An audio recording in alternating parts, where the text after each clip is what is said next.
আসসালামু আলাইকুম, welcome Tajin world.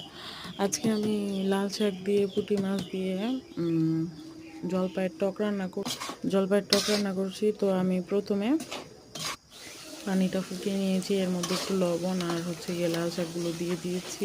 লাল শাকটা হয়ে আসার পর একটু নেড়ে দিচ্ছি। তো এখন কেটে রাখা জলপাই আর গিয়ে পেঁয়াজ কুচি দিয়ে দিয়েছি। তো এর জলপাইটা সিদ্ধ হয়ে যাওয়ার পরে আমি এখন এগুলোর মধ্যে পুঁটি মাছ ভেজে রাখা দিয়ে দিয়েছি। তো পুঁটি মাছ দেওয়ার পরে যখন দেখলাম পুঁটি মাছগুলো হয়ে এসেছে, তো আমি অন্য চুলার মধ্যে এটার জন্য বাগার রেডি করছি। পেঁয়াজ আর গিয়ে রসুনের কুচি দিয়ে এটা একটু লাল হওয়া পর্যন্ত তারপরে এটার উপরে ছেড়ে দিব।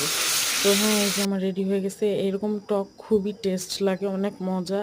একবার বাসায় ট্রাই করে দেখবেন।